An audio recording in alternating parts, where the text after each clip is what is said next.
बेटी। हाँ? क्या तुम चल पाओगी या एम्बुलेंस बुलाऊं? नहीं पापा, एम्बुलेंस बुलाने की कोई जरूरत नहीं है, और आप पुलिस को भी मत बुलाइएगा। पर क्यों? उसे सजा मिलनी चाहिए।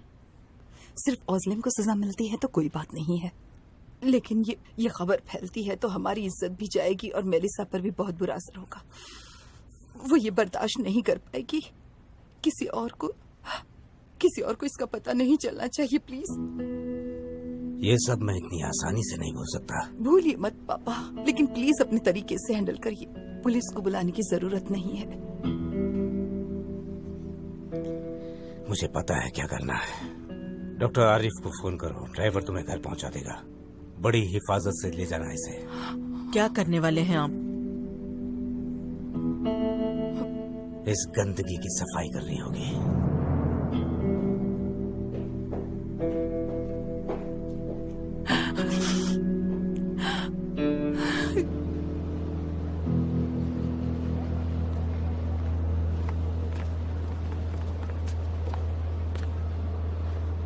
जेनेट,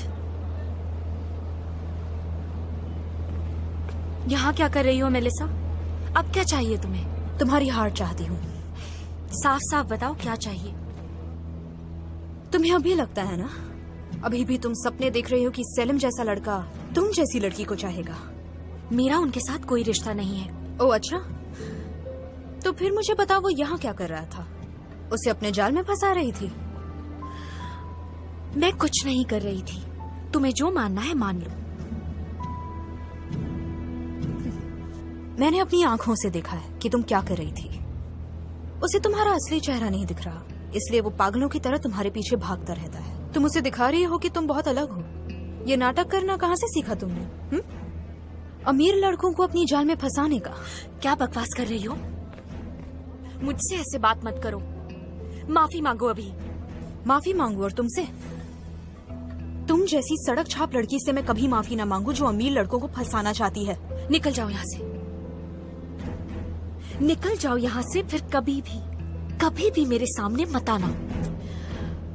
और तुम भी कभी भी सेलिम के करीब नहीं आ पाओगी जेनेट। याद रखना, तुम्हारे बुरे दिन शुरू हो गए हैं।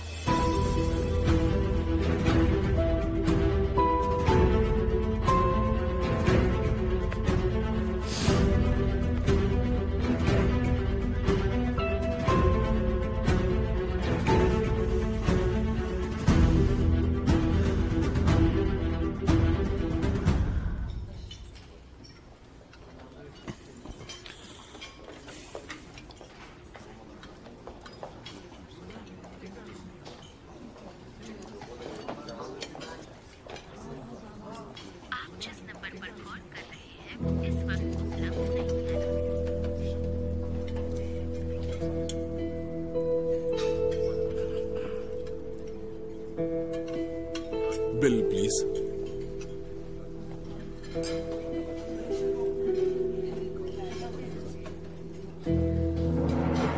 ओजलम यहाँ नहीं आएगी।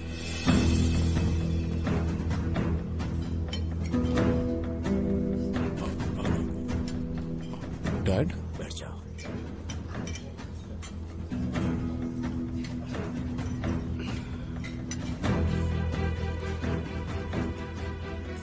वो हमारी पुरानी दोस्त है। उसी के डैड के साथ हमने ये कंपनी शुरू की थी जो आज इतनी बड़ी बन गई है। हम उसके भाई के साथ पार्टनर हैं। ये सब अभी मैं साइड पे रखता हूँ। हालांकि ये सब मुझे नहीं करना चाहिए, लेकिन मैं करूंगा। डैड, मैं समझता हूँ। मैंने तुम्हें पहले वार्न किया था। इस तरह धोखेबाजी कोई बहाना नहीं होता, लेकिन तुमने अपनी बेटी, पत्नी और दोस्त को धोखा दिया है। दिल तो करता है यही इसी वक्त तुम्हें जोरदार सबक सिखा दूं। याद रखो, मैं इन लोगों का लिहाज नहीं करूंगा क्योंकि तुम किसी लायक नहीं हो। मेरी नजरों से उतर चुके हो। घर का कुत्ता भी तुमसे वफादार होता है। डैड, बस कीजिए। क्या मतलब है तुम्हारा बस का? अगर तुम्हें इज्जत का ख्याल होता तो हम पर ये स्कैंडल नहीं थोपते तुम। शायद तुम खुद को बहुत समझदार, इंटेलिजेंट समझते हो शायद, कंपनी के मालिक हो, समझदार हो, अमीर हो, मगर ये मत भूलना कि तुम हमारे टुकड़ों पे पल रहे हो। उन पैसों और कंपनी पर आज भी मेरा कंट्रोल है। अगर मैं तुम्हारा सब कुछ छीन लूं तो शायद तुम्हें कोई फर्क नहीं पड़ेगा। ऐसी बात नहीं है डैड। मुझे लगता है ऐसी बात होनी चाहिए, बिल्कुल होनी चाहिए।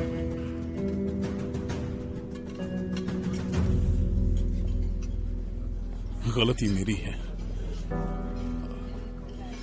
I am sorry dad. मुझसे नहीं, अपनी बीवी से माफी मांगो। अगर मुझे फिर पता चला कि औजलम जैसी किसी लड़की से तुम्हारा रिश्ता है, तो अगर खानदान की इज्जत पर कोई आँच आए तो याद रखना, मैं तुम्हें कहीं का नहीं छोड़ूंगा।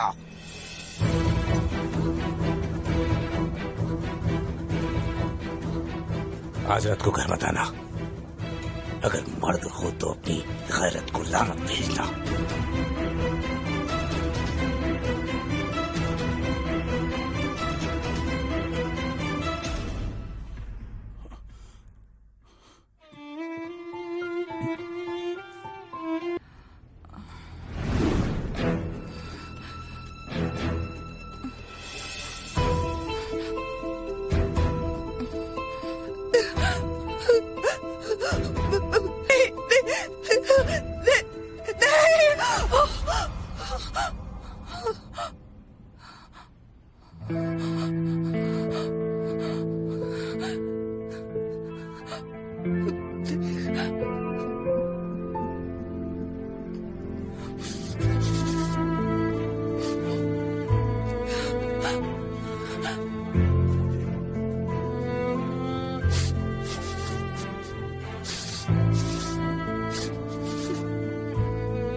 तुम आज समंदर में नहीं जाओगे, तुम्हारा हाथ ठीक नहीं है।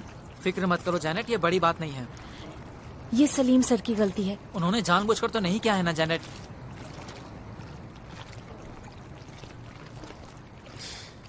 Good morning. तुम्हारा हाथ कैसा है? ठीक है अब? कल रात से तो बेहतर ही है, धीरे धीरे ठीक हो रहा है। आप यहाँ सिर्फ इसका हाल तो पूछने नहीं आए होंगे? नहीं नहीं, मैं बस मदद करने आया हूँ। थैंक यू, लेकिन मुझे आपकी मदद नहीं चाहिए। लेकिन मैं तुम्हारी मदद करने नहीं, उमर की मदद करने आया हूँ। वेल, गलती भी मेरी थी तो मदद भी मैं ही करूँगा। वैसे तुम चाहो तो हम साथ में समंदर में जा सकते हैं।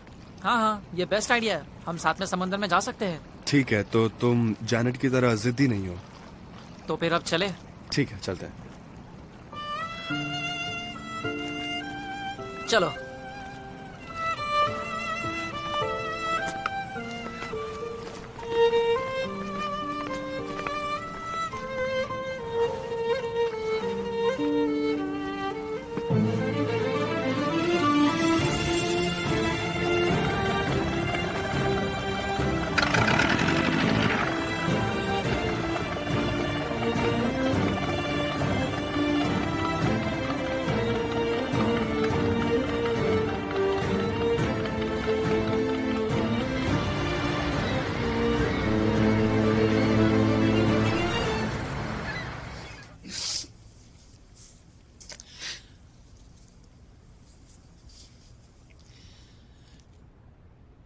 मैं ये सारे खर्च जाविदा को दे दूंगी।